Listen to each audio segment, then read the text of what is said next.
Hello, কি অবস্থা সবার? আশা করি সবাই ভালো আছো। আজ তোমাদের সাথে একটি ক্লাস নিব, সেটা হচ্ছে তাহারই পরে মনে কবিতার এমসিকিউগুলোর উপরে। আমরা জানি পরীক্ষায় এমসিকিউ অ্যান্সার করতে গেলে আমরা প্রতিনিয়তই একটু বিব্রত হয়ে যাই।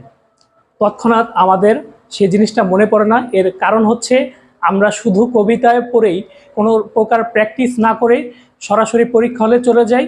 যখন আমরা এমসিকিউটি দেখি তখন আমাদের এই কবিতার লাইনগুলো মনে করতে অসুবিধা হয়ে যায়, যার ফলশ্রুতিতে অল্প সময়ে আমরা এমসিকিউটা সম্পূর্ণভাবে অ্যান্সার করতে পারি না।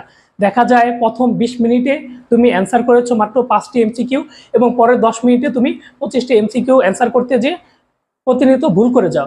এর একমাত্র কারণ হচ্ছে যথেষ্ট প্র্যাকটিসের অভাব। এর জন্য আমাদের হচ্ছে কি করতে হবে, আমাদের কবিতাটা সম্পূর্ণ ভালোভাবে পড়তে হবে এবং পড়ার পরে তার উপর ন্যূনতম 3 থেকে 4 বার প্র্যাকটিস করতে হবে। তারপরে আমরা হচ্ছে পরীক্ষার জন্য বসার উপযোগী কিছুটা ধরে নিতে পারি। Practice makes a man perfect, এই কথাটা আমরা সবাই জানি।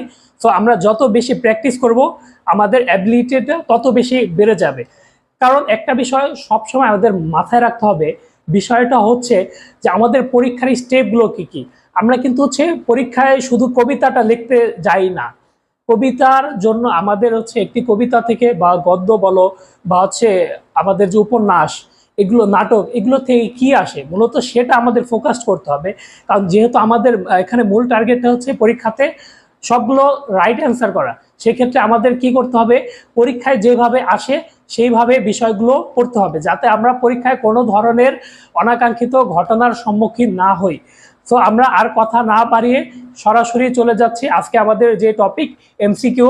আমরা যদি 1 নাম্বার এমসিকিউটা দেখি, সেখানে প্রশ্নে আছে তাহারই পরে মনে কবিতায় কে কবিকে বসন্তের বন্দনা গীত রচনা করতে বলেছেন। তাহারই পরে মনে কবিতায় আমরা যখন পড়ে এসেছিলাম আমরা দেখেছি কবিতে বসন্তের বন্দনা গীত রচনা করতে কে বলেছে, কবি ভক্ত। কবিকে বসন্তের বন্দনা গীত রচনা করতে বলেছিলেন কবি ভক্ত। কারণ আমরা তাহারে পরে মনে কবিতাটা যখনই পড়েছি, এই কবিতাটা রচিত হয়েছে কবির প্রতি কবি ভক্তের যে আকুতি বা তার যে ইচ্ছার বহিঃ প্রকাশ, সেটাই আমরা কিন্তু তাহারই পরে মনে কবিতায় দেখতে পেয়েছি। সো এটার অ্যান্সার হবে কবি ভক্ত। তারপরে এমসিকিউটা যদি আমরা দেখি, এখানে আছে তাহারই পরে মনে কবিতায় কবি কোন ফুল ফোটার কথা জানতে চেয়েছে। আমরা তাহারে পরে মনে কবিতাটা যখন পড়ে এসেছি সেখানে একটি ফুলের উল্লেখ ছিল, সেই কথাটাই এই প্রশ্নে বলা হয়েছে তাহারই পরে মনে কবিতায় কবি কোন ফুল ফোটার কথা জানতে চেয়েছেন। এটা হবে বাতাবি লেবুর ফুল।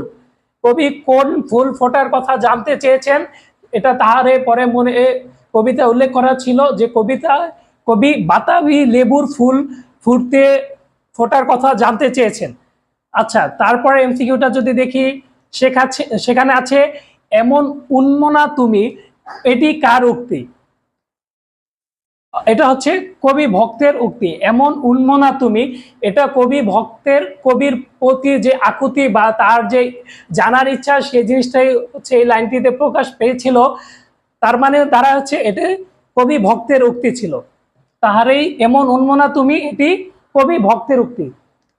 তারপরে এমসিকিউটা যদি দেখি, এখানে আছে বেজেছে কি আগমনী গান, উক্তিটিতে কোন বিষয়টি ফুটে উঠেছে। বেজেছে কি আগমনী গান, মানে আগমনী যে গান সেটাকে বেজেছে কি না। এখানে কবির যে আগ্রহ আগমনী বার্তার প্রতি বা তার যে অপেক্ষা, সেই জিনিসটা এখানে প্রকাশ পেয়েছে। এটার উত্তর হবে কবির উদাসীনতা। তাহারে পরে মনে কবিতায় বেজেছে কে গান, উক্তিতে কোন বিষয়টি ফুটে উঠেছে, কবির উদাসীনতা। আমরা যদি কিছু বিষয় এক করি, সেটা হচ্ছে আমাদের এমসিকিউর মধ্যে কিছু এমসিকিউ আছে যেগুলা একটা অপশন থাকে, কিছু আছে বহুপদী। সেই ক্ষেত্রে দেখা যায় 3 ধরনের অপশন থাকে, 1, 1 ও 2, 1, 2 ও 3। এই এমসিকিউগুলো পারতে হলে আমাদেরকে একটি কবিতার যথার্থ ভাবার্থ বুঝতে হবে। তো কেউ যদি কবিতাটি না পড়ে এখানে উপস্থিত হও, তার প্রতি অনুরোধ থাকবে সে বইটি খুলো, আমাদের এই পড়ার সাথে সাথেই তুমি কবিতাটিতে আরেকবার চোখ বুলিয়ে নাও, তারপর যদি তোমাদের কোনো ধরনের কোনো লাইনে অসুবিধা থাকে সেটা কমেন্ট করে জানাও। আমরা 4 নাম্বার এমসিকিউটি দেখলাম, বেজেছে কি আগমনী গান, উক্তিটিতে কোন বিষয়টি ফুটে উঠেছে? কবির উদাসীনতা। এরপরে এমসিকিউটি যদি দেখি, অলোক শব্দটি তাহারই পরে মনে কবিতায় কোন অর্থে ব্যবহৃত হয়েছে? অলোক, এই জায়গায় আমরা বুঝতে পারছি কি এটা একটা নেগেটিভ কিছু মিন করছে। অলোক, অযুক্ত ওয়ার্ডগুলো সাধারণত বেশিরভাগ ক্ষেত্রেই নেগেটিভ কিছু প্রকাশ করে। তার মানে হচ্ছে অলোক শব্দটি তাহারে পরে মনে কবিতায় কোন অর্থে ব্যবহৃত হয়েছে? এই জায়গায় আমরা দেখতে পাচ্ছি অলক্ষ্য, অচেনা, নখ, আলতা। অচেনা এখানে হবে না, নখও এখানের সাথে যায় না, আলতাও হবে না, তার মানে এটা হচ্ছে অলক্ষ্য। অলক্ষ্য জিনিসটা নেগেটিভ বোঝায়। অলোক শব্দটি হচ্ছে অলক্ষ্য বা হচ্ছে যেটা হওয়ার কথা ছিল না, যেটা ঘটার কথা না, এরকম একটি বার্তা, যেটা হচ্ছে অলক্ষ্য। এরপরে এমসিকিউটায় বলেছে কবি ভক্ত কবিকে কিভাবে বসন্তকে বরণ করে নেয়ার জন্য অনুরোধ করেছেন। তো সেই জিনিসটাই আমরা হচ্ছে কবিতায় যেটা বলেছিলাম শুরুতে, যে এখানে কবি ভক্তের কবির প্রতি যে অনুরোধ, তার যে ইচ্ছার বহিঃপ্রকাশ, তার জানার যে ইচ্ছার বহিঃপ্রকাশ, সেই জিনিসগুলো কিন্তু ফুটে উঠেছে। সেই কোশ্চেনটা এখানে করেছে, কবি ভক্ত কবিকে কিভাবে বসন্তকে বরণ করে নেয়ার জন্য অনুরোধ করেছেন? এটা হবে হচ্ছে বন্দনা গীতি রচনা করে। কিভাবে? বন্দনা গীতি রচনা করে। তারপরের এমসিকিউটা যদি আমরা দেখি, এখানে বলা হয়েছে বসন্তের প্রতি কবি বিমুখ কেন? বসন্তের প্রতি কবি বিমুখ, এই বিষয়টাই আমরা তাহারে পরে মনে কবিতায় দেখেছিলাম। আর এর যথার্থ কারণ হচ্ছে কবি মন শোকে মোহমান বলে। আচ্ছা, তারপরে এমসিকিউটা, তারপরে আমরা দেখতে পাচ্ছি কবিতার মূল ভাব, যেখানে বলা হয়েছে কবিতায় কবির ব্যক্তি জীবনের দুঃখময় ঘটনার ছায়াপাত ঘটেছে। তার সাহিত্য সাধনার প্রধান সহায়ক ও উৎসাহদাতা স্বামী সৈয়দ নেহাল হোসেনের আকস্মিক মৃত্যুতে, মৃত্যুর সালটা ছিল 1932, কবি সুফিয়া কামালের জীবনে প্রচণ্ড শূন্যতা নেমে আসে। তার ব্যক্তি জীবন ও কাব্য সাধনার ক্ষেত্রে নেমে আসে এক দুঃসহ বিষণ্ণতা। কবি মন আচ্ছন্ন হয়ে যায় রিক্ততার হাহাকারে। তাহারই পরে মনে কবিতাকে আচ্ছন্ন করে আছে এই বিষাদময় রিক্ততার সুর।